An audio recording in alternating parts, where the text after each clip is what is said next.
All right. Oh, welcome everyone. Holding by this Q&A. Gonna want to welcome everyone. Welcome everyone to this Q&A. Someone had commented one of my posts about conversion and whatever. Just want to deal with a bunch of things that what are they? They put up. I mean, I think a few misnomers, and I definitely think a few things that are just wrong in general. So someone here points out, they say like this. They said, if you're interested in using, sorry, one second. He says, we're asked like this, according to Jewish law, right? According to Jewish law, candidates for conversion for Judaism supposed to undergo lengthy courses on Judaism that teach them the intricacies of Jewish law for several years, that undergo testing to ascertain they mastered the materials of prerequisite for conversion. Right? Question thrown out there is, they have to go through this long, intricate program, right, to get all this information. And they're not going to ask you very much about what you learned, right, per se. Some more, some less, whatever the case is, right? They say to it, does the person have to do that? So they have to go through this whole lengthy course to see if they master the material. Furthermore, are they obligated to move into a Jewish community as a prerequisite for conversion? That's the question, right? So I'll give you over what they said, and then I'll pick it apart. So they say the answer is written in the Rambam. The Rambam of the Laws of Forbidden Relations, chapter 14, halacha 2. Potential convert comes to convert, we notify him regarding small number of weighty mitzvahs, things that are, let's say, more important, and the punishment more severe, and a small number of light mitzvahs. And we shouldn't prolong the matter. Now, that's what the Talmud brings down, right? That's true. So we see that we should merely notify them regarding a small number of mitzvahs, not to teach them intricacies, finite details. The Talmud says, as they claim, Sanhedrin 59, codified in the Rambam, the Laws of Kings, chapter 10, halacha 9, and that is a non-Jew is forbidden to learn Torah if he does liable for death penalty. Okay, true. Right? That may be true. We're going to clarify this.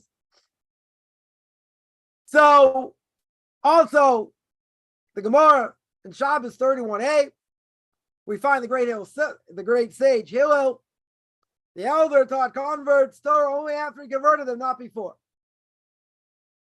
Why? It's forbidden to teach them intricacies of Jewish law till they convert.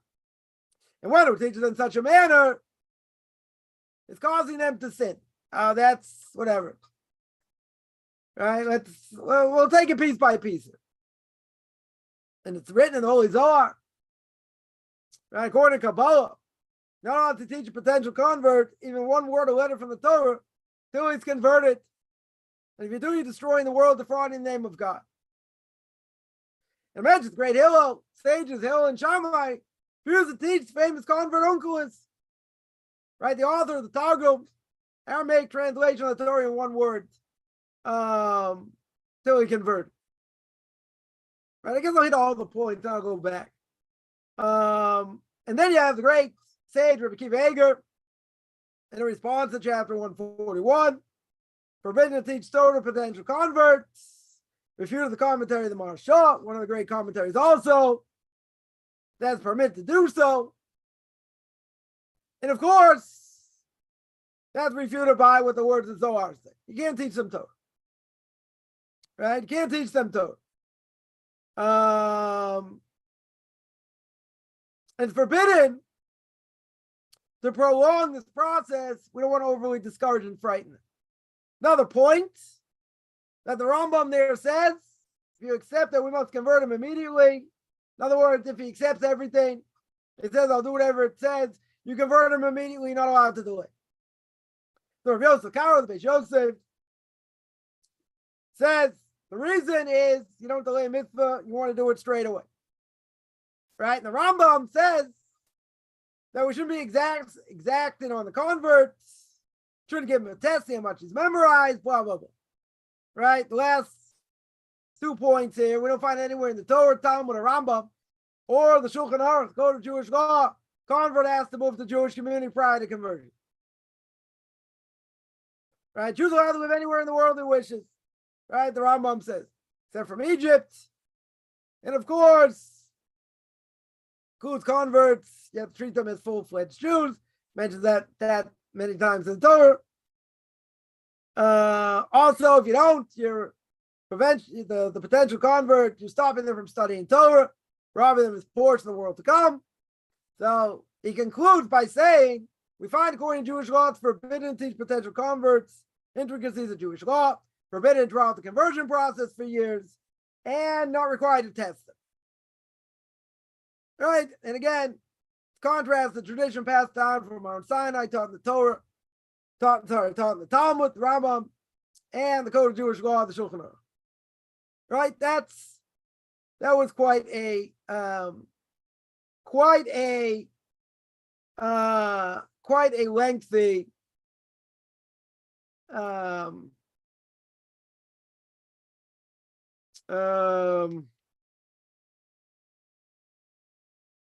lengthy discourse here. Right? So now someone's gonna say, okay, so what's the answer? Right? What's the answer over here? So let's go back. The Rambam says, and it's quoted in the Gemara, the Rambam says that you only tell a convert or potential converts that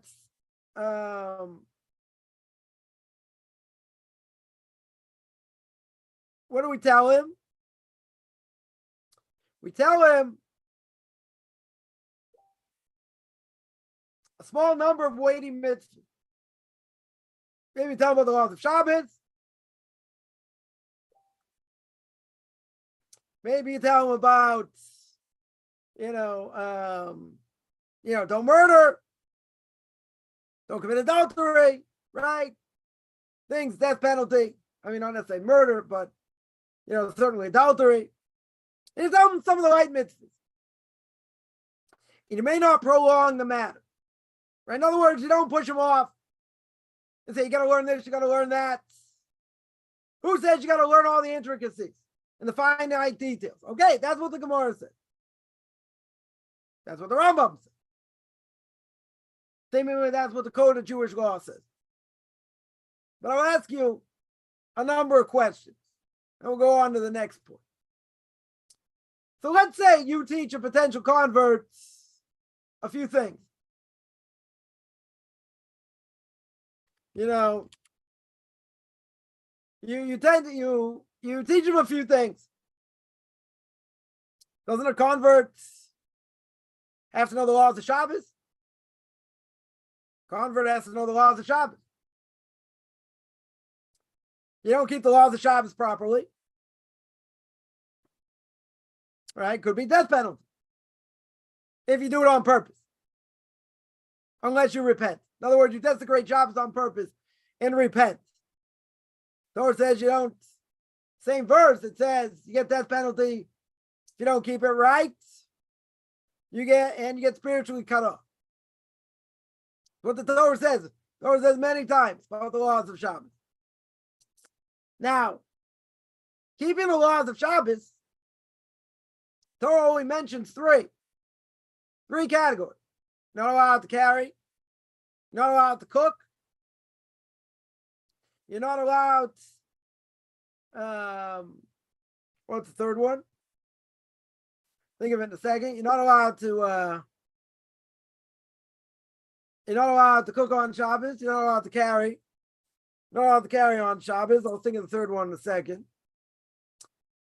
But the point is, it only mentions three. Now, how many categories are there?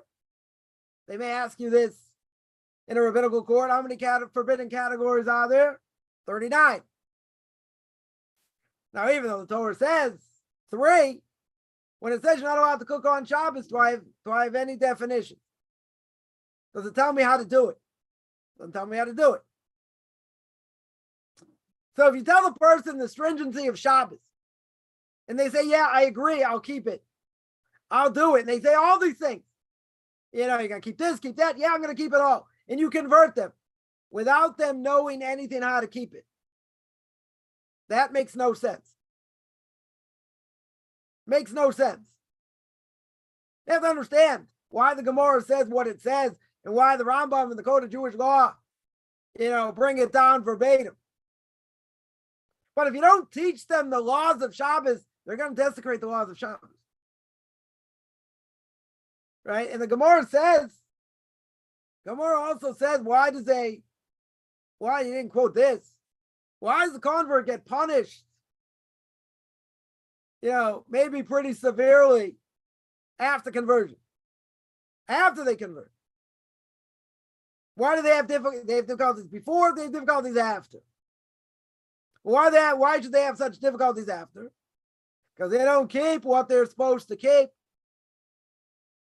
They don't know what they're doing. That's why. Right? So you see, you should only notify them regarding a small number of mitzvot. Okay. But if they don't know what they're doing, they'll desecrate Shabbos. Right? For a convert, for a non-Jew for that matter, they got to do something to break Shabbos. They can't keep Shabbos as a non-Jew. But we hold, if they do something on purpose to break it, then they show they're not keeping it like a Jew. Different issue. Totally different issue. Right? So, someone will say, well, I'm going to transgress anyway because I don't really know the laws very well. Okay. But that's not doing it on purpose. You have to show you're not keeping it like a Jew. Light a match, turn on your computer, start the car, do something that desecrates Shabbos. Right? Because you're not allowed to keep it like a Jew. Right? So, even though we're going to see by Akiva Eger, same thing, forbidden to teach Torah to a potential convert. Okay. Even if that's true,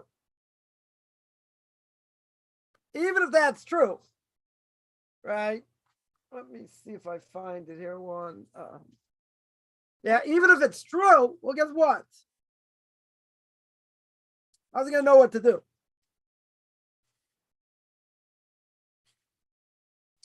Right? There's a question. See if I find it here.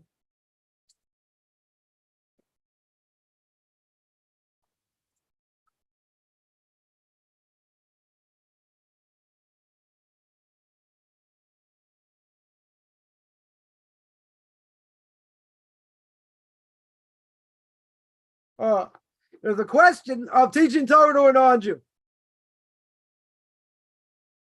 Right? There's no question over here. Right? So that's going to be the claim according to Rabbi Akiva Eger. Can't teach Torah to a non-Jew. Can't teach these intricacies. Right? Where does the question come from? It didn't quote that. Where does the question come from? Right? It says in Parshas Noach, chapter 7, verse 2, book of Genesis. Right? Let me just read the verse, just so we get it clear. People say, come on, they never quote anything. Let's see. Right? Let's see, chapter 7, verse 2. God said to Noah, verse 1, come to the ark, you and your households. Right? Because I've seen you righteous to me in this generation. Verse 2, every clean animal take unto you 7 pairs, a male with its mate. The animal that's not clean too, a male with its mate. Right? So the Torah says what? Noah's going to bring these animals. What's the obvious question Rashi asks? Right? He says, you say that Noah learned Torah. How would Noah know this? You say God came to him and spoke to him. Very good. But he must have learned Torah over here. Right? So if that's true, the Gemara says, as this person quoted in Sanhedrin 59a, a non-Jew that learns Torah is liable for death penalty. How do I know? Because I have a verse. Because the Torah tells me, Torah tziva lanu Moshe Morasha Kilos Yaakov. Right? God commanded the Torah to the Jewish people as an inheritance for the community of Yaakov, i.e. for us, not for non-Jews. Right? That's how the Gemara learns. For Jews, not for non-Jews. So what about Sheva Mitzvahs? Right? Sheva Mitzvahs, 7 mitzvahs, 7 no-eyed laws, a non-Jew has to learn. He has to know. So he's got to learn. He's got to know about stealing or about forbidden relations and all these things. Right? So now my Rebbe asks, commentary in Parshas Noach, Chochmah V'das. Right? It says, my Rebbe, Rav Agon, Moshe Stormuk Shlita should be well. And he asks the question, how can it be? How can it be Noach over there learn Torah? Doesn't it say in the Gemara? It says in the Gemara and it's posken by the Rambam. Just like this person brings down, comes on the Rambam and says, Noach learned Torah. If Noach learned Torah, how can he learn Torah? He's liable for death penalty. He's totally liable for death penalty over here.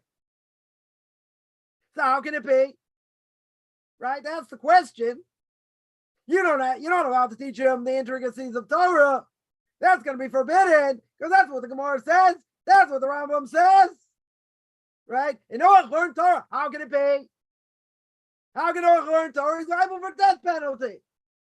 Good question. Legitimate question. What does it mean? Says my Rebbe over here. You know what is forbidden? What does it mean it's forbidden for a non-Jew to learn Torah? That's only they're trying to do it. You know, if they're learning it in depth. Right? They're learning in a deep way. But who says they're not allowed to learn what the halacha is in such a case? Right? They want to know, can I do this on Shabbos? Can I do it? Not delving into it, what's behind it, this, that. They're getting the push-up shot, simple explanation, what you're obligated to do. But if they're learning it very much in depth and they're going through the commentary, that's a different issue. That's a different issue. Right? So he says you're allowed to teach them. 100% you're allowed to teach them. Right? You got to teach them what they need to know. And then he says, oh, what about Rabbi Akiva Eger? Right? What about Rabbi Akiva Eger? He says, not like he said, right? Rabbi Akiva Eger disagrees with my Rebbe over here. Right? And Rabbi Akiva Eger held, what do you have to teach them? What do you have to teach a convert before conversion? You have to teach them, not so much. He disagreed. Rabbi Akiva Eger said you're not allowed to teach that much. So he disagrees with it. So Rabbi Akiva Eger didn't say, it's only in depth they're not allowed to learn. But Rabbi says, I got another question. Where Rabbi Akiva Eger over here says. He says, where Rabbi Akiva Eger says, needs further clarification. Why? Because in the Gemara in Yevamos 47a, says you tell the convert before the kalas v'chamuros, like we said over here. You teach them the laws that are less severe and the laws that are more severe. Right? It doesn't just tell them you teach them a little bit. Right? So what does he do with that Gemara? So it must be Rabbi Akiva Eger, what does he say? It's forbidden, not when he's ready to be Magai, not when he's right before conversion. Right? He's talking about a case where it was forbidden for him to convert. Or maybe he's teaching things he didn't need to know right now. Maybe that's what he's talking about. Things that don't come up as often or whatever the case is. So Rebbe says in either case, you can knock off Rabbi Akiva Eger and say it's not such a problem. Why? Because why is it forbidden to teach a non-Jew to teach a Noahide Torah. What does it mean it's forbidden? Why is it forbidden over here? Either you tell me it's just not, it's not for him, it doesn't apply to him, let's say. Or some of these things, where before the Torah was given, you could say it wasn't forbidden before they became Jews. Or it didn't apply to them. Right? It didn't apply to them, but simple explanation. My Rebbe here would say, simple explanation is learning in depth. That's where it's forbidden. You can't teach a non-Jew in depth. Right? You can't teach a non-Jew in depth. So he's saying, what about you do with this Gemara? The Gemara says you teach them a number of light mitzvahs, and heavier mitzvahs. Right, so to speak. He says that's not the issue over here. That's talking about a different case. That's talking about right before he converts. You're not talking about months before. And that's exactly what's done in the mikveh right before they convert. They mention a few of the stringencies, a few of the leniencies, and they ask him, are you going to keep it? Yes or no? But that's right before conversion. That's what it's talking about. It's talking about right before they go in the mikveh. We're not talking about years before, 6 months before, a year before, whatever it is. You're right. That's what the Rambam says. Right? And aren't you forbidden to learn Torah? Right? And that's codified by the Shulchan Aruch. Very good. Except, what are we talking about? Right? Even Rabbi Akiva Eger would agree, or seemingly agree, if we're talking about learning the laws that you need to know. We're not talking about why is it forbidden. It's forbidden, teach them in depth. Totally in depth, that's forbidden. That's a different issue. If you're talking about understanding what the laws are, what you're obligated to do, that's a whole different thing. Totally different thing. Now, it could be, even Rabbi Akiva Eger would still say, and he's still stringent, he'd say even that you're not allowed to do. But he said you can answer very simple. Rabbi Akiva Eger's case is when he's about to convert. That's what he's talking about. But according to Rabbi Akiva Eger, how's he ever going to know anything? How's he going to know how to keep Shabbos? And why would someone convert? Why would a rabbinical court convert someone if they don't know the basic laws of Shabbos? If they don't know basic laws of blessings or prayer, you're not helping them. See, this is a mistake. This is a very big mistake people make. Right? They think conversion, I'm not saying conversion has to take years, but they make a mistake and they say, not only does it have to take years, but you just teach them the basics. Okay, but what happens after conversion? Now you're a Jew. Now you get all the obligations. You don't know what the heck you're doing. So now that's a great job because you don't know what you're doing. You'll tell me, okay, they're doing it by accident. Right? They're not doing it on purpose. That's a great job because they don't know. And there is a technical issue. I'll throw this out there. That if someone converted, they never heard about the laws of Shabbos. Let's say they never heard about the laws of Shabbos. Are they still Jewish? They're Jewish. Now they have to learn the laws of Shabbos, right? But if they on purpose didn't learn the laws of Shabbos, different issue. So you're not doing, a rabbinical court's not doing any benefit, not giving any benefit to non-Jews in the process of conversion, of converting them very quickly, telling them a few things and letting them convert and being Jewish. Then you got a problem with prayer. They don't know how to pray. They don't know how to keep Shabbos. They don't know how to make blessings. Now you'll say, maybe according to the Rambam, on the Torah obligation, what's their Torah obligation to pray? Their Torah obligation is to thank God. That's their Torah obligation. Specific prayer, what they say, when they say, how they say it, that's all rabbinical. The Torah obligation is to thank God. That's the Torah obligation. Right? But they're not going to, so you can knock that out and say, okay, So you do the minimal, and then you learn. Then you learn how to pray. But that's not even minimal. That's below minimal. See, a lot of these things we can knock off and say, yeah, you don't have an obligation, that's your obligation according to the Rambam to pray, right, on a Torah level. Rabbinic level, much more. So they fine, you teach the rabbinic level later. If a person eats something, a Jew eats something, without making a blessing on it, they're considered a thief, the Gemara says. So now you got a non-Jew who doesn't know how to make blessings. How does it help to convert if he doesn't know how to make blessings? If we considered a thief, not making the wrong blessing. Doesn't make a blessing at all. How's that help? See, even if this is all true, and this is what the Gemara says, what the Rambam says, you're not helping the person by doing such a thing, because they're going to transgress left and right in the responsibilities on the rabbinical court. Now, does it mean they have to have world-class knowledge? No.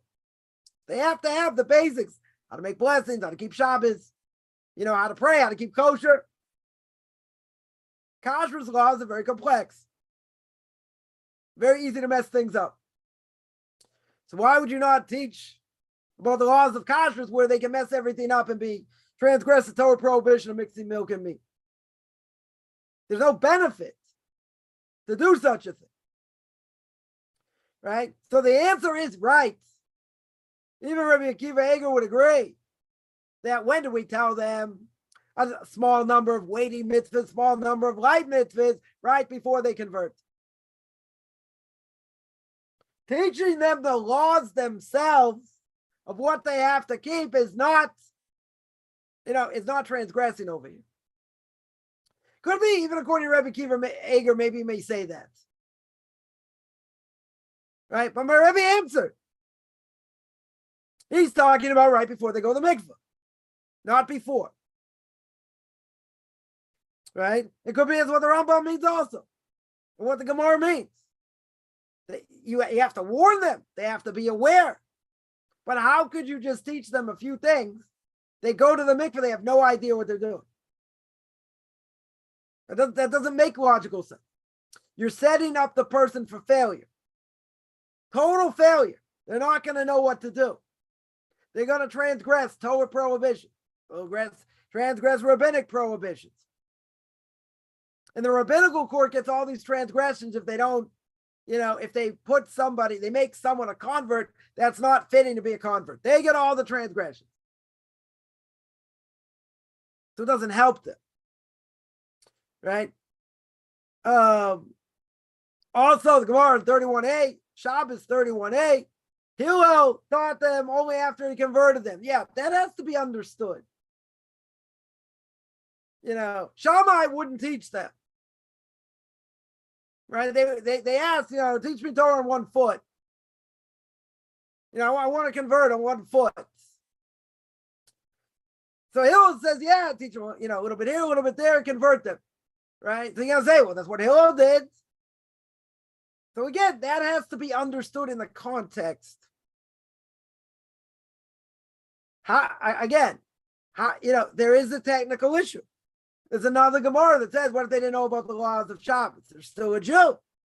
Now they have to learn. But is that what we should do? Should we leave them ignorant, they don't know very much, and convert them? Why does that help? Why does that help? There may be certain instances, I may agree. There may be certain instances where you convert someone before they're ready. Maybe. Right? Maybe that'll be the case. Maybe that would be the case. Right? In certain circumstances. But again, what in the world is the benefit of converting someone where they don't know very much at all? They're going to transgress left and right severe prohibitions. Light prohibitions, severe prohibitions. Right? Then the person brings down the Zohar. Says according to Kabbalah, You're not allowed to teach a potential convert even one word or letter from the Torah until he's converted. You have to see what the Zohar there means. Because you're defrauding the name of God. Let me ask a very stupid question. My very stupid question is, you're telling me what the Zohar says. My question is, what do I care what the Zohar says? We don't hold many times what the Zohar says in practical law. Many times. If the Zohar contradicts what we do, we go against the Zohar. Right? We go against Kabbalah. So it's interesting, you're going to quote a source. I'm not saying it's not true. I'm not going to say, you know what, you disagree with the Zohar. I'm not saying I disagree. Even if what the Zohar says is true. Does that mean we go like the Zohar in all cases?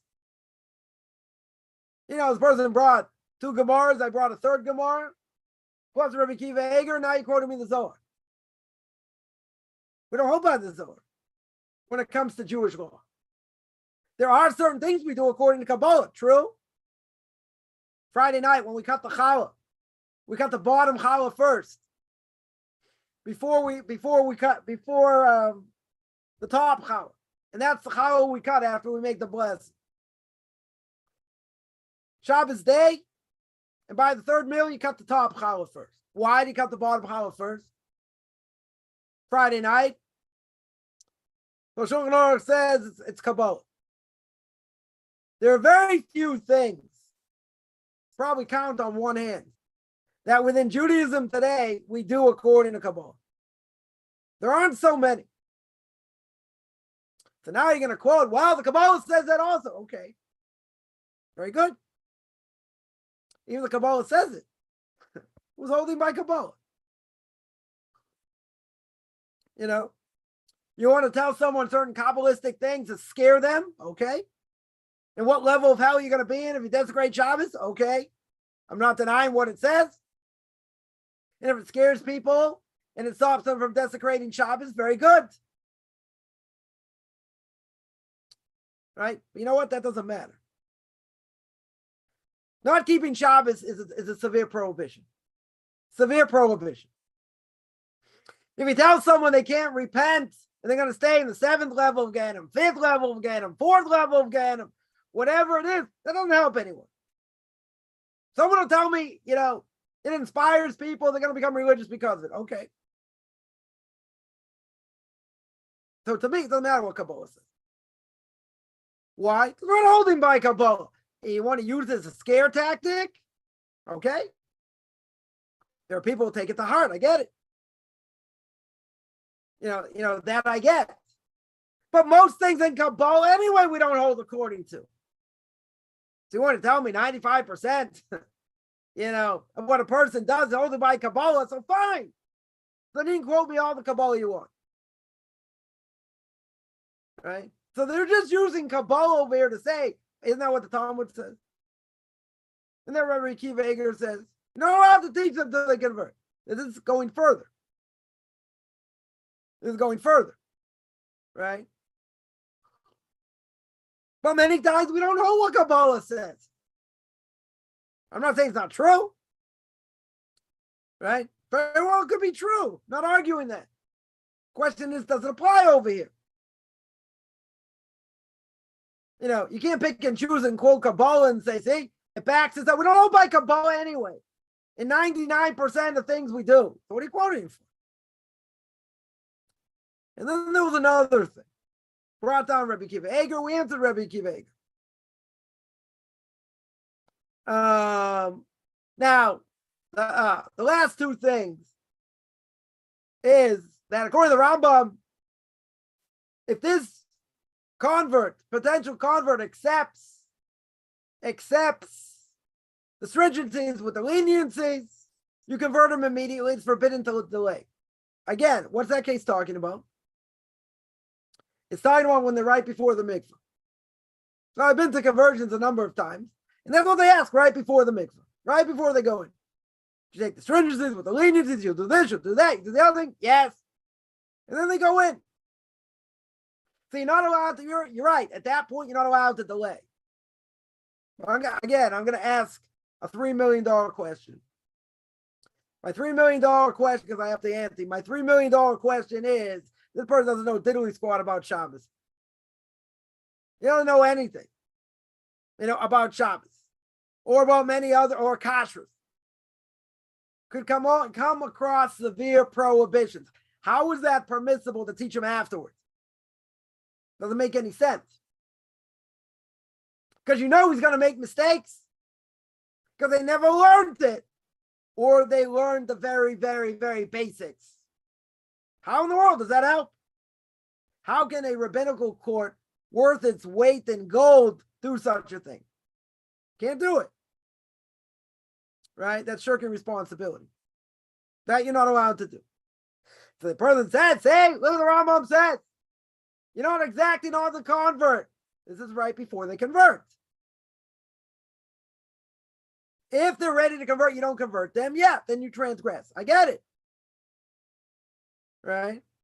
In other words, even if they agree and say, I'm going to keep everything it says, but you don't even know how to keep Shabbos. You barely know how to keep, kosher. Why would they convert you?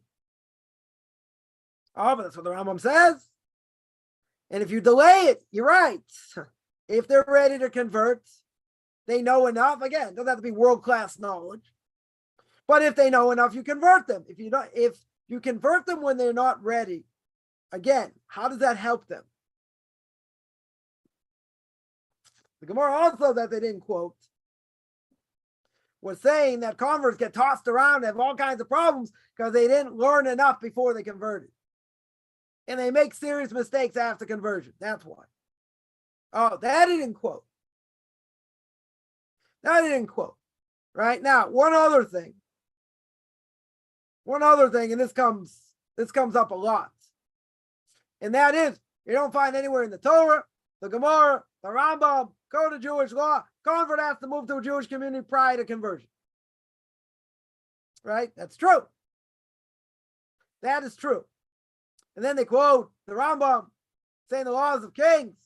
Jews are allowed to live anywhere in the world that he wishes, except for Egypt. Right? And the Rambam would sign his name, Moshe ben Maimon, the one who transgressed living, in Egypt. But he was there. He was there under onus because he was the doctor to the Sultan. He couldn't leave. Right? Now, my question would be, this is the criteria to be able to convert, is to live within walking distance of a synagogue, live in a Jewish community. But there's another Rambam they didn't quote. The other Rambam they didn't quote is the law of repentance. In the laws of repentance, the Rambam says there are 24 things that stop a person from conversion, stop a person from repenting. One of those 24 things is separating yourself from the community. Here, you're not part of a community. So you say, well, that's not what he said. He said, who says you have to live in the community before? Maybe you want to say they don't have to live in a community at all. They have to be within striking distance. So, how would a non-Jew know what to do if they don't live amongst Jews? You could tell me 300 years ago, 400 years ago, a non-Jew could learn from Jews by osmosis. They can learn without necessarily living in a community, but hanging out with Jews. They can learn. Today you can't say that. Today for sure you can't say that. But you're right. It doesn't say anywhere they have to live in the Jewish community. But what about, what if it's a guy? We'll make it easy. He's got to go to synagogue. What's he going to do about Shabbos? What's he going to do about keeping Shabbos? You convert him and doesn't live in a Jewish community. What's he going to do about Shabbos? You'll say he'll go to people for Shabbos. Can't drive. Right? He's got to be within walking distance. So you tell me, okay, for a few weeks, does this, does that. He doesn't transgress. Shabbos, he stays by people there. Okay, let's say. But why should this be a crucial thing? It should be a crucial thing because you have to see it in action. Doesn't mean a person can't learn books and a person can't understand things. Right? I'll give an example. Imagine you were busy learning, you're reading a book on how to swim. And now you jump into a pool. What's going to happen? You're going to drown. Because you can't get from a book everything. You got to see how it's done. I know many stories. People have been taught, took a lot of classes, this and that, but they didn't live in a community. So certain things they got right, certain things they got wrong. Why'd they get them wrong? Because they didn't see it being done. They understood how it was supposed to be done, but they made mistakes. They totally made mistakes. So, a person should learn on their own as well. Listen to other videos, plenty of things to learn, but you have to see it in action. If you don't see it in action, how are you going to know what to do? So I would agree. It doesn't say anywhere a non-Jew has to live in a community before conversion. But there's a problem over here. If it's a guy, we'll make it easy. He doesn't live in a community. He's got to pray 3 times a day. Now what? And he lives 2 hours away. What's he supposed to do? So he say he prays at home. That's not the ideal. That's not what we want. He's got to be immersed in the community. Right? A woman, you can say it's easier. She doesn't have to pray with 10 men. 3 times a day. Very good. But if you don't live within a community, how are you going to get integrated? You worry about it later. People say, worry about it later. You're not going to know what to do outside of a community. Not everything you learn in a book and you hear in a class is going to show you how to do it. So that's pretty crucial. Right? So then the question is, if you reject them because of that, that's going contrary to halakha. You're right. It doesn't mention it. It doesn't mention living in a Jewish community. But you won't get anywhere if you don't. You won't learn what to do, by not living amongst Jews, amongst Orthodox Jews. If you learn a little bit here and a little bit there, you won't know anything. There's no benefit to convert them. Right? So the question is, you're delaying them. You're delaying them converting without any halachic justification. Well, I think I knocked those issues out. There is justification. Plenty of justification. Right? You're preventing them from studying Torah, doing mitzvahs, robbing them from the portion of the world to come. Guess what? They could already be robbed of their portion of the world to come because they didn't learn properly. Because they desecrated Shabbos and liable for a death penalty. And other transgressions, mixing milk and meat, there are a number of things, Torah prohibitions. Torah prohibitions. You're robbing them from their portion of the world to come. Just the opposite. You're helping them keep their portion of the world to come. You're helping them understanding what they have to do and not transgress. Person's going to transgress anyway. We want to minimize it. That's the point. Does it have to take 5 years? No. Certainly not. Right? Person has to move into a community at some point. Does not mean they can't take classes before. Some say maybe you shouldn't. Maybe they're not allowed to. Because what if they don't convert, then you transgress the Torah prohibition of teaching non-Jews Torah. A rabbi once said this to me. Right? Didn't like certain things that I did. He knows who my Rebbe is. So he said, go back to him and ask him. And I felt bad because I knew he was going to rip him to shreds. So I went back to my Rebbe the next day. He said, what did he say? I told him and he flipped his lid. His beard went zoop like Yosemite Sam. He said that? Rebbe flipped. I told him, you tell me what I need to do, what's forbidden to do, what you're allowed to do. According to this other great rabbi, again, I'm nothing compared to him. But, he was saying that if I teach somebody Torah, and I'm preparing them for conversion, and they don't end up converting to Torah prohibition. Torah prohibition of you're not allowed to teach a non-Jew Torah, right? What's the problem? What's the problem with that statement? The problem with that statement is that there could be any number of reasons why a person doesn't convert. Any number of reasons. Could be legitimate reasons, family, other things.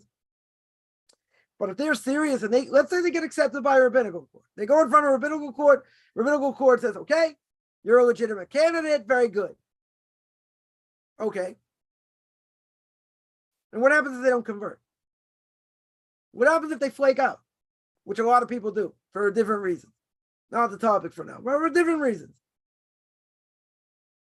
Then the person that taught them in the Beis Din, they wasted their time over Torah prohibition, teaching Torah. That's very hard to say. That's very hard to say. When I told that over to my Rebbe, he gave a big sigh. So I said, "It's a Torah prohibition teaching non-Jew stories?" He says, no. Because a lot of people don't convert for different reasons. So if they want to learn and they're being taught, and they don't end up converting, you're over Torah prohibition for teaching them? How can that be? They were serious, certainly at the time. They had all intentions to convert. Something happened. Like I know of a story. A woman ends up divorcing her husband. Their kids were already in a Jewish school. They downsized, moved to within walking distance of a synagogue. And the husband flaked out at the end. Something happened. He said, I can't do it. This woman said, my kids are in school.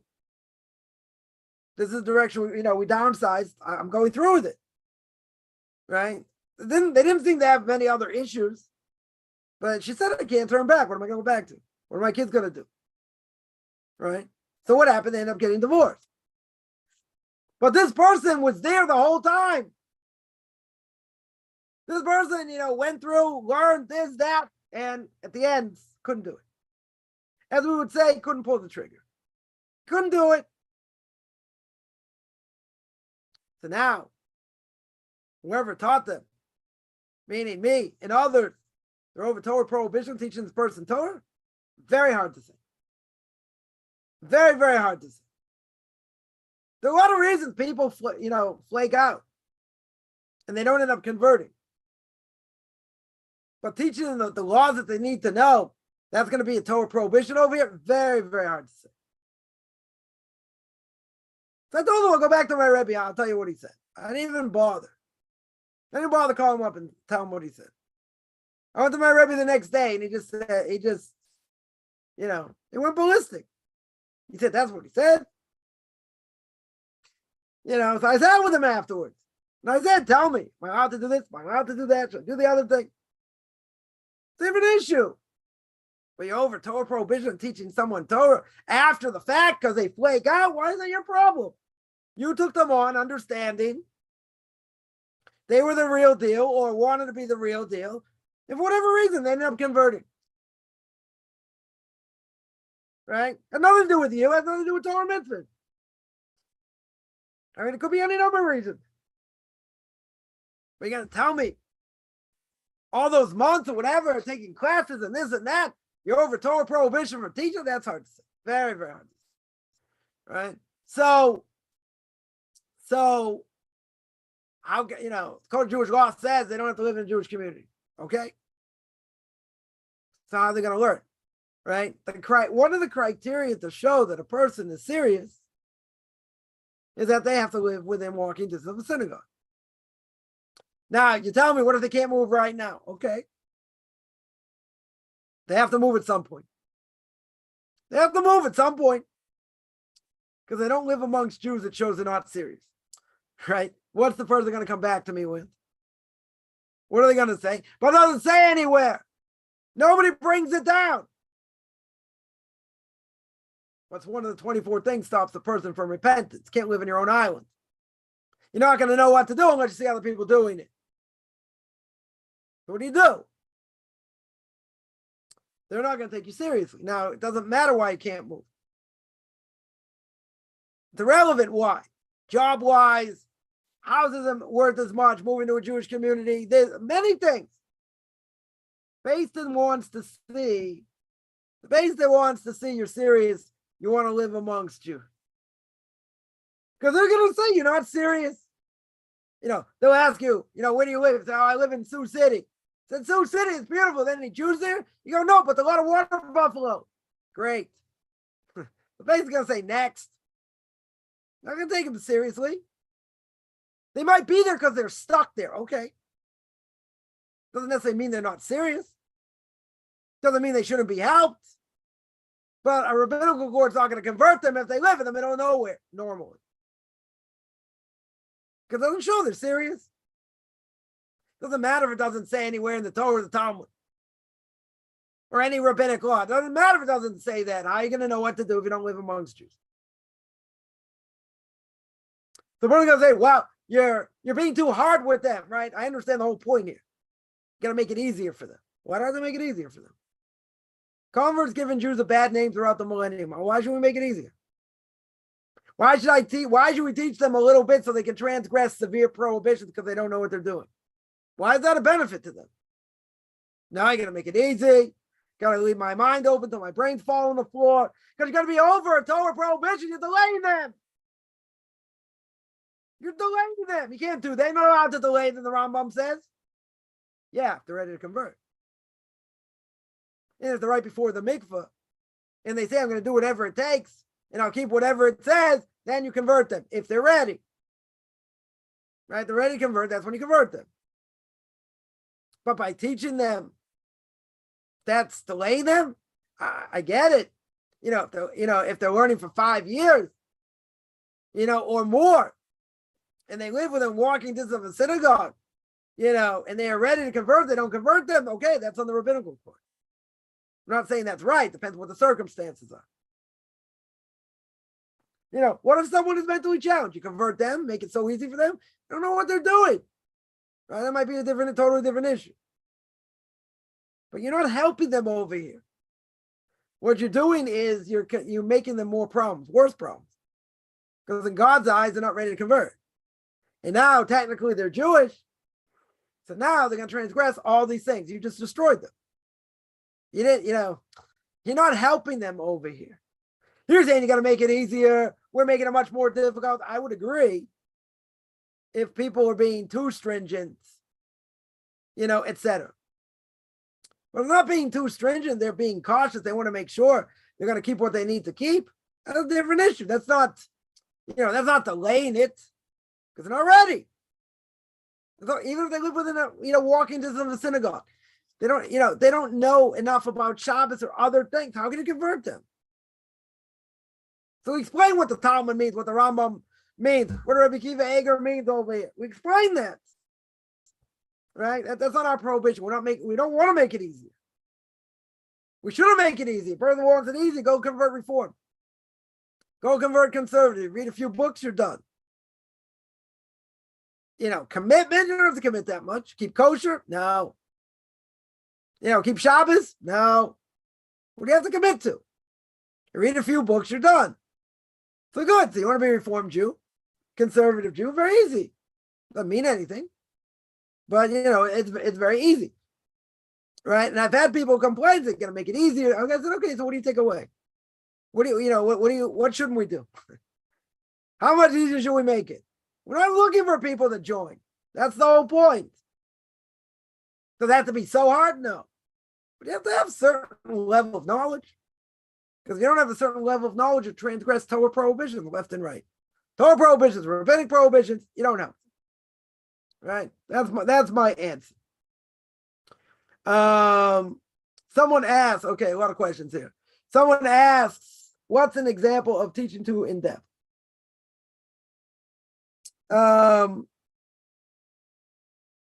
Teaching too in depth. Let's say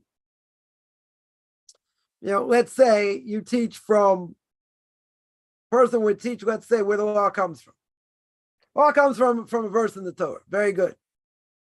From the verse in the Torah, the Talmud says like this. Talmud says whatever it says. Okay, Rashi goes like this. Rashi explains it like this. Tosfos disagrees. Tosfos has proofs why he disagrees. Then you got the Rosh, you got Rabbeinu Asher, you got the Rambam, you got the Ran, you got this one, you got that one. Right? That's going too in depth. Right? So if you're going to say, okay, you're not allowed to carry on Shabbos, let's say. Okay, there are certain, what's the prohibition? You're not allowed to carry from a private domain to a public thoroughfare. That you're not allowed to do. Now the question is, okay, what are the domains in the laws of Shabbos? There's a Reshut Rabim, a public thoroughfare. There's a Reshut Yachid, private domain. There's a Carmelis, right? There's a Makom Patur, right? There is certain terminology. Now, that terminology, you're going to say, that's going too in-depth. No. Why is it not going too in-depth? Because this terminology, a person has to know, first of all, what these things are. And second of all, what happens if you're outside and you're carrying something when you shouldn't be, there's no Eruv. And you're not allowed to carry. Say you got a pen in your pocket, you forgot. Right?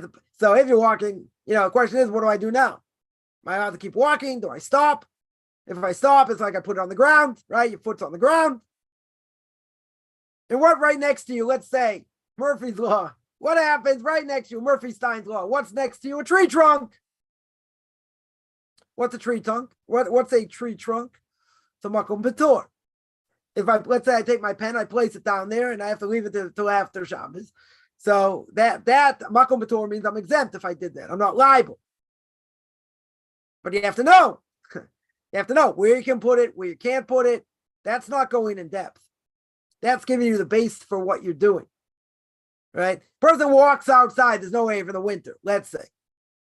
Right? There's no wave, so I'm not allowed to carry. Can I wear gloves? It's cold. Can I wear gloves? Yes. Why can I wear gloves? Because it's covering my hands, protecting my hands from the cold. Can I wear a hat? Not a problem. It's clothing. It's covering my head, keeping my ears warm. Can I wear galoshes? Right? Rubbers. Can I wear them? Make sure my feet don't get soaked. Yes. So if a guy was wearing a hat, can I wear a hat cover if there's no Eruv? No. Why not? Because the hat cover is protecting the hat, it's not protecting the body. Right? So it's got to be something protecting the body. If it's something protecting the body, very good.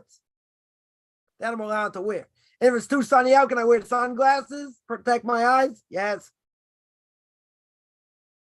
To protect the body, you're allowed to wear something if it's got status of clothing. Right? So glasses you could wear. What if a person, didn't want their hands to be chapped when it's, in the summertime? Can they wear gloves? They can wear gloves. That's clothing. It's protecting the hands. But if it's not protecting the body, well, it's protecting something else, that's a problem. That would be forbidden because the hat cover is not protecting the body. Oh, that's too much in depth. No, you're explaining how it works and what it is. Because these are certain things you have to explain. Right? That's not going too in depth. If I would go through all the sources, go through the Talmud and the Rambam and this one and that one and blah, blah, blah, that's going too in depth. Here you're getting the basic laws and what's behind it and why. That's not in depth. That's not so much in depth. Somebody asks, how deep women in process of conversion has to know Chumash? What about a guy? Guy also has to know Chumash. Also has to know the Bible, very well. Right? So I would say every week you should read the Torah portion of the week. Try and read it with Rashi in English. More than that, you don't have to do. Even a woman doesn't have to do that. But if you want, if you want to learn the parsha every week and know what goes on and, a little bit deeper what's going on with Rashi, whatever, you're allowed to. Right? Obligated? No, I wouldn't say obligated. For a guy, I think it's important to know because it's the basis of what we learn. What do girls learn in school? They learn Chumash, they learn Navi, they learn a lot of the commentaries. Keeps them busy, keeps them off the streets. But why they learn a lot of the commentaries? They know deeper what's going on. For JIT, a Jew in training or a convert, should they know what each parsha says? What's going on? They should know. But if it's a choice of learning that and let's say learning kashrus or blessings, they come first. You got to find time. You got to find some time to learn it. To learn Chumash, just have some level of familiarity. But in depth, certainly not. Even for a guy, doesn't need to know it in depth. Right? But you should know what's going on. You should know what the Torah says. Yeah, someone here asked, I forgot the third thing. 3 things that the Torah says that you're not allowed to, let me see what the third one is.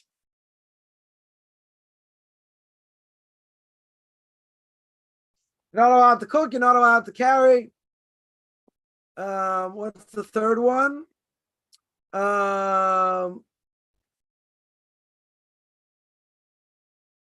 What's the third one?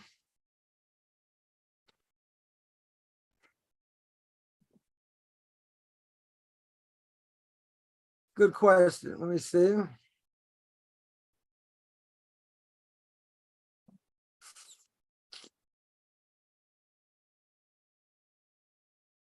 Let's see if I find it quickly.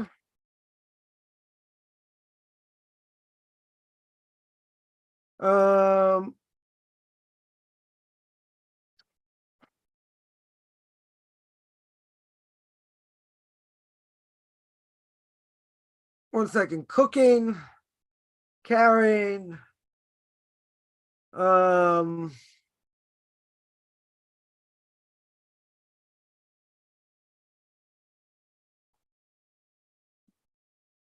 picking up sticks, muksa, that's the third one.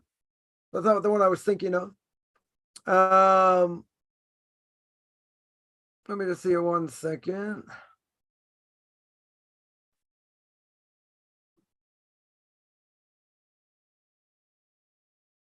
I don't know.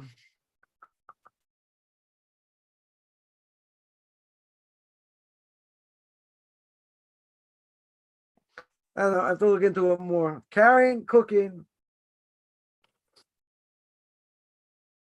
I don't know. I'll think about it. I can't think of what the third one is at the moment. Find that out.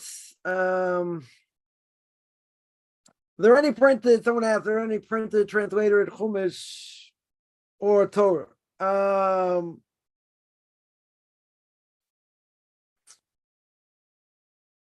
Yeah, there is a linear translation. I can find out the exact one. It's got a linear translation of Rashi as well. I forget what it's called also off the top of my head. But whatever, I'll find it. What if a person can't afford a close place to synagogue? Yeah, it's going to be an issue. I think, a rabbinical court's going to want to see, you got to be within striking distance. That doesn't mean you have to be within the Eruv per se. Let's say if there's an Eruv in that place. But we're talking, at least a mile or two. You'd have to ask the rabbinical court. That you'd have to ask them. I think within a couple miles, I think you're good. I think past that might be a problem. Right, but you'd have to ask the rabbinical court. That's probably the most difficult things, is to move within walking distance because of cost. Right? But I would say at best 2 miles. Could be even 3 miles might be good enough. You'd have to ask. You'd have to ask the rabbinical court. What they say. But that further than that, it's going to be a problem. Further than that, it's definitely going to be a problem. If it's if it's a woman where she doesn't have to go to synagogue on Shabbos, that's one thing. But if it's about going to people's houses and this and that, that's also a problem, right? Because then you're never going to see anything in action just during the week. I mean, there are, a few things maybe a woman has to go to synagogue for. You definitely want to be there for, let's say, for Rosh Hashanah, hear the shofar, different things. But that, if you're not close enough, you have to stay by somebody, right? But for a guy, it's a little bit different. Guy has to be there 3 times a day. He's got to be there. So that's probably the most difficult thing to do for a person to move. So that, again, that you would have to ask. You would have to ask the rabbinical court what the case is. If that would be okay. Someone asks, can Jews use animal fat for cooking if it's kosher? If it's kosher animal fat. If it's not kosher, you can't. That's what I'd say on that. Is the delay in the arrival of Mashiach due to mankind's actions? That's for sure. Right? I don't think there's anything to talk about. Why is the Messiah taking so long to come? Because we don't deserve it. He's going to have to come at some point, right? 6,000 years, he's going to have to come by hook or by crook, whether we deserve it or not. But what's the reason the Messiah hasn't come? Because of our actions. That's what it is. Is it possible the future actions Ben Gvir or Smotrich could speed it up? Yeah, that is wishful thinking, right? One of the things I just saw, they want to stop gay parades. One of the things that is on the list. Is on the list, and Netanyahu said no. Like that stays, right? You're going to say, well, it's a terrible thing, right? Definitely a terrible thing in the palace of the king. Have these type of parades, true? Definitely true. Is that something that's going to stop them from going to the government? No. Definitely not. But there's only so much they can do. Only so much. Are there future actions of them? Are they gonna bring the Messiah? No, I don't think so. I never don't think so. They're probably also in favor of going on the Temple Mount, which is also a problem.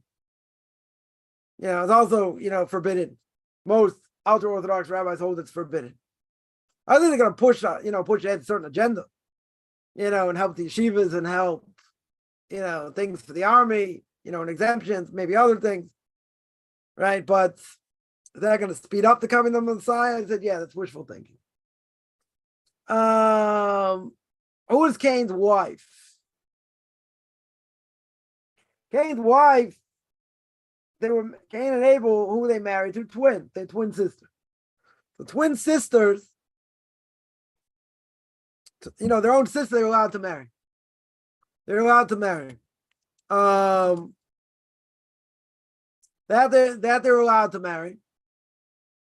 So that's what it was, because it's a good question. The Torah doesn't say, right? Torah totally doesn't say who they are.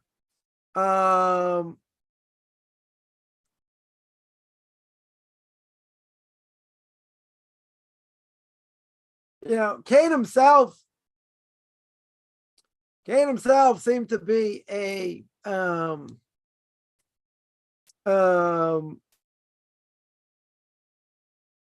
was a leper, so people would avoid him, right? There was a curse, right? It was gonna take, he didn't want someone to kill him. He's gonna wander for however long. God gave him a dog to guard him. They say a horn grew out of his forehead for protection, so the animals wouldn't kill him. Some say God engraved the letter of his name, right, of his name on Cain's forehead. Remind people God commanded not to kill him, right? So that's a few things. That's what I would say on that.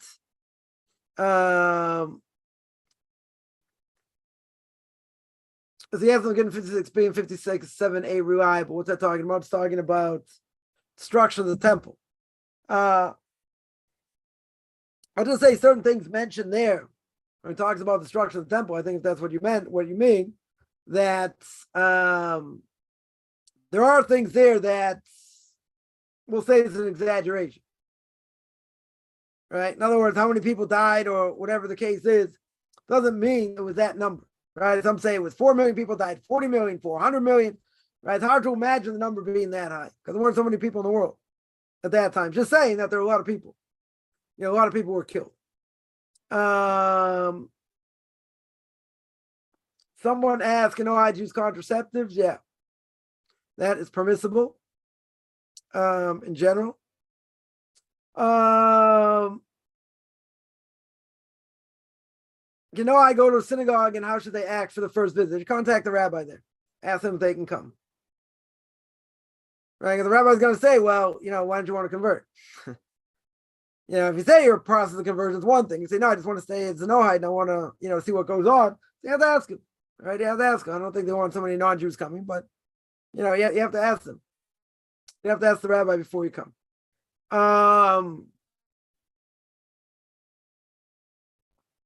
Someone asks, no, I don't encourage to read Rashi, though, correct? They can. They can if they want. Right? It's not forbidden per se. Talmud, different issue. Shouldn't learn Talmud for sure. Right? They should learn, could be. Some things may pertain to them, in the laws of damages, other things, but, learning in depth like a Jew, they shouldn't. Are Noahides allowed to read all Musar books? They can. It's not a bad thing. Noahide should learn Musar. Learn ethics. Very good. Right? I don't think it's a bad thing. Obligated? I wouldn't say obligated, but definitely a good thing. If Noahide study things that we're not supposed to, some way to correct it. Like any repentance. Like any repentance, you have remorse, you have regrets. Say you're never going to do it again, and have a proper path how you're not going to do it. How you're not going to do it again.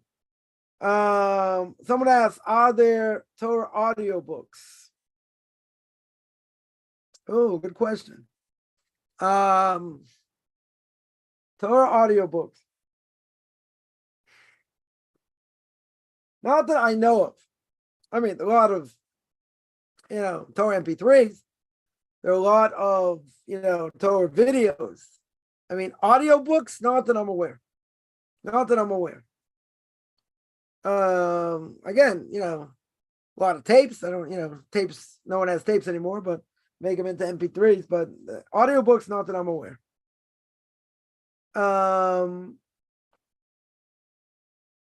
Yeah, let me see. Are there any other questions? Somebody mentions they looked at 2 houses within the Eruv, right? High price dumps. Yeah. When you get closer to a synagogue, it costs more. It's true. That there's no way to, nothing to talk about. That's definitely true. It's a good thing you don't live here. Prices through the roof. You don't even own land. You're an apartment building. And in Jerusalem, it used to be 20 years ago more.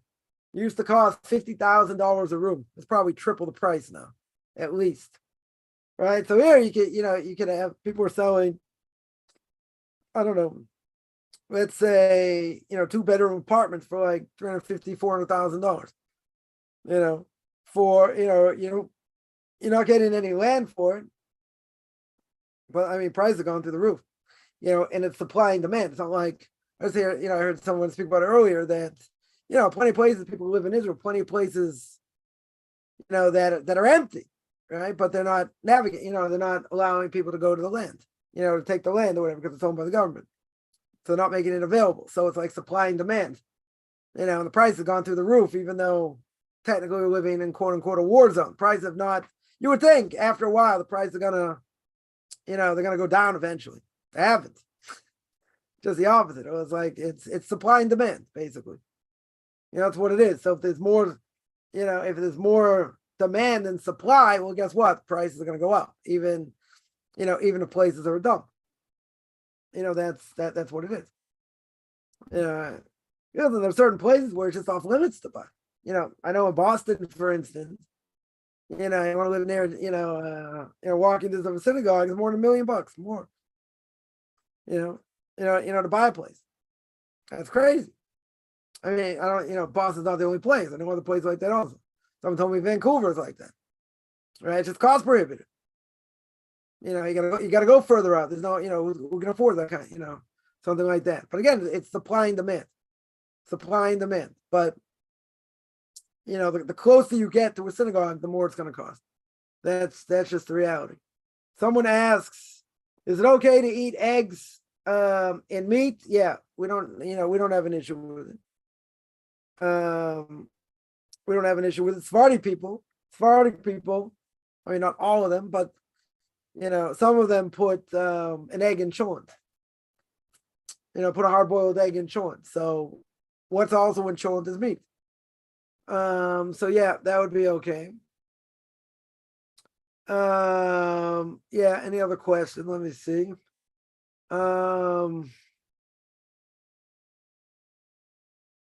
Someone asked about the spiritual world. Spirit world, yeah. In Derech Hashem, in the way of God, speaks about, like a soul world. And like there's a place where souls go before they get their, final, judgment in the Gan Eden. So, can I explain it, more than that? No.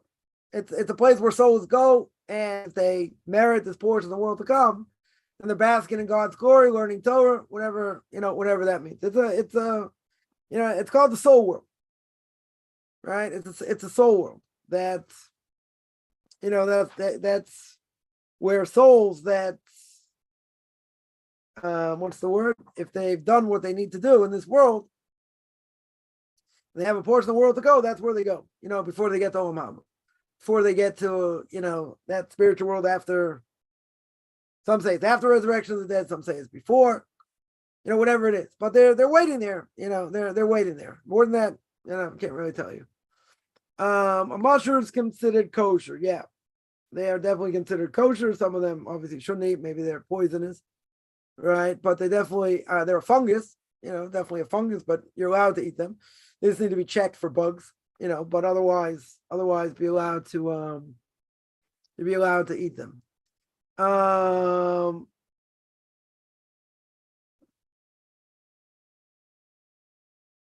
Yeah.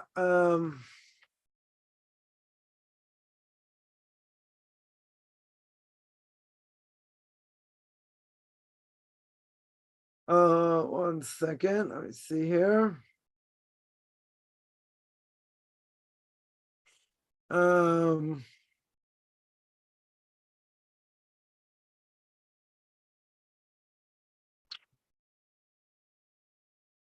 Yeah, the question over here, what's the story, about this division of goats and sheeps, right? The whole thing with Yaakov and if it's brown and it's got spots and all these other things. Basically, he ends up taking all of Lavan's wealth. Basically, he says that any of these that are spotted or whatever going to belong to him, right? So one way of looking at it is what did Lavan do, right? Lavan changed how much he's going to pay him, what he was going to do, like 1,000 times. So a simple understanding is, so Yaakov said, okay, you're going to try and cheat me, so I'm also going to do something maybe bordering on dishonesty over here. Right? Could you say, well, he's forcing the flocks to give birth. Yaakov's, chosen colors is a way to carry out that agreement. Right? Now it could be, you have to understand what's the agreement over here. Right? Says, I'm going to pass for all your flocks, and every speckled and spotted one, I'm going to take out. They're going to be mine.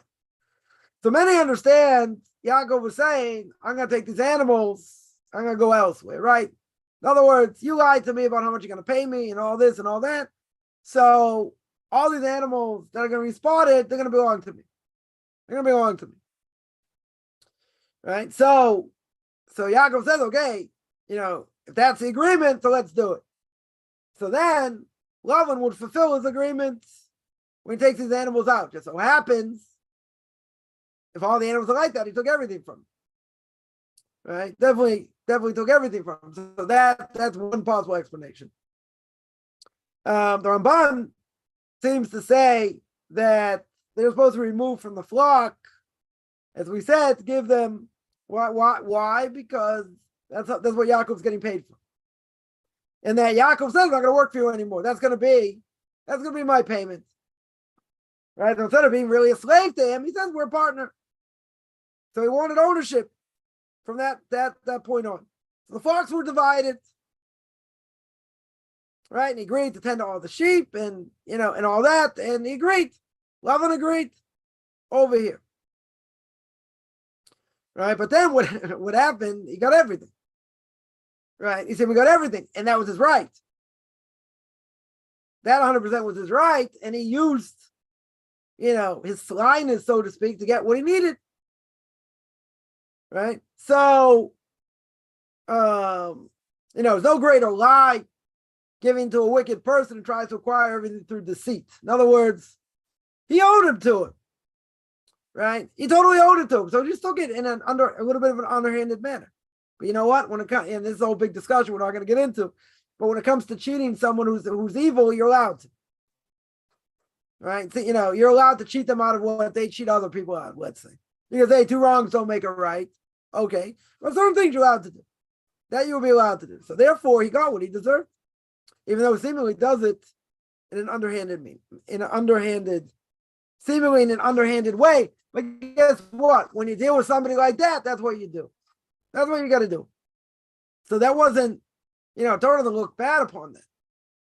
Right? Sometimes you got to do what you got to do. Right? Yaakov steals the blessing from Esau. Why didn't you tell Yitzchak it belongs to me? Why should Yitzchak have given it to Esau? Right? Which is a whole discussion of itself. But the point is, why did Yaakov do it in such a way? Could be Yitzchak wouldn't have believed him. Or it could be that the Torah is coming to teach you that even someone as great as Yitzchak could have been fooled. So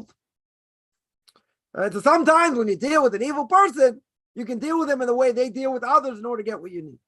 That's not forbidden. Because you're using their own thing against them.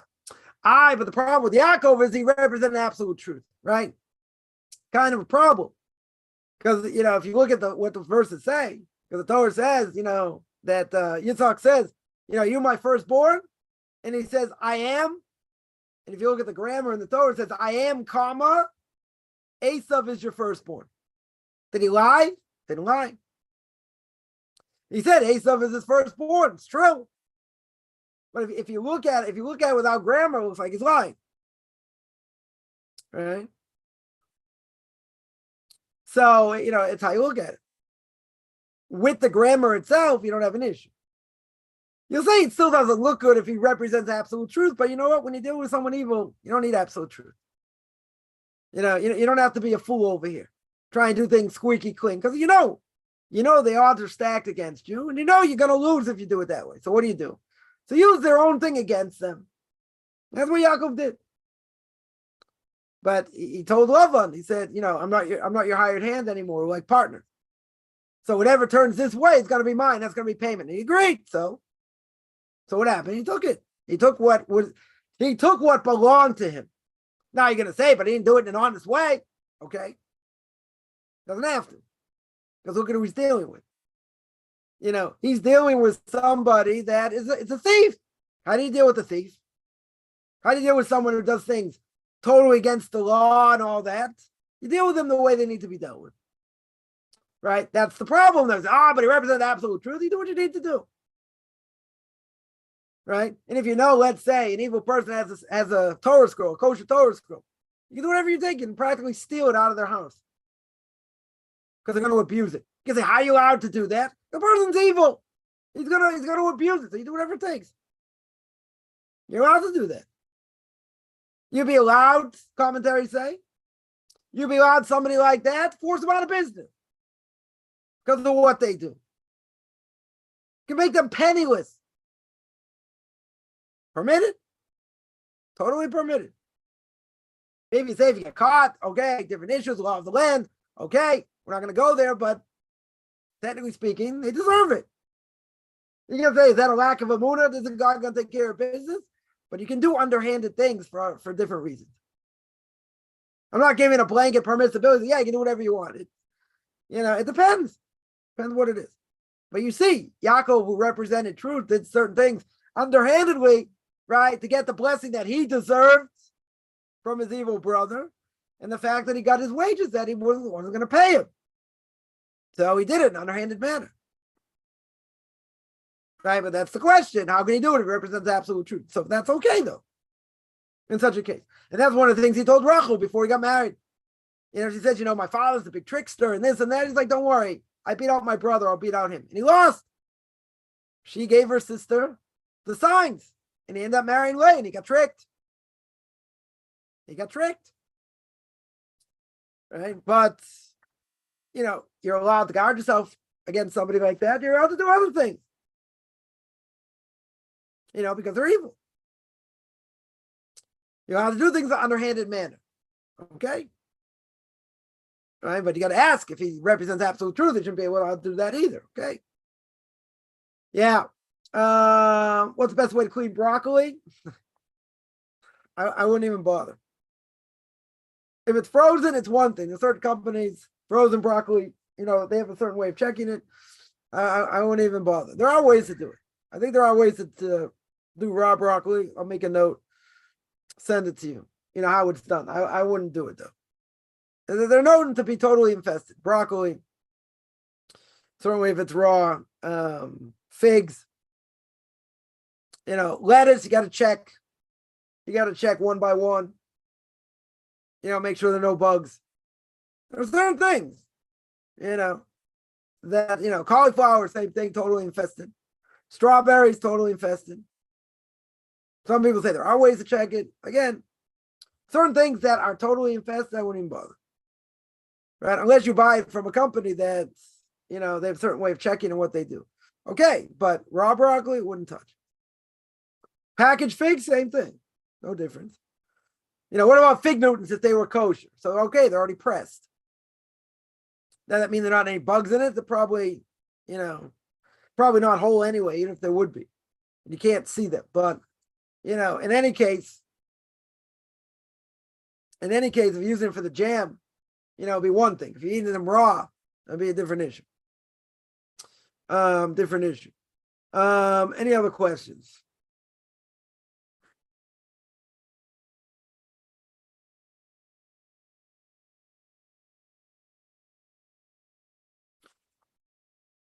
All right, I'm going to stop here. This every Tuesday and Thursday, 10 o'clock Eastern time, 5 o'clock Israel time. Anyone has any questions, find me on Facebook at Michael Chaim Kaufman, Beyond Orthodox Conversion Judaism. Send me an email, rabbichaimkaufman@gmail.com, RBBICHAIMCOFFMAN @gmail.com. Wishing everyone a good beginning of the day, middle of the day, depending where you are.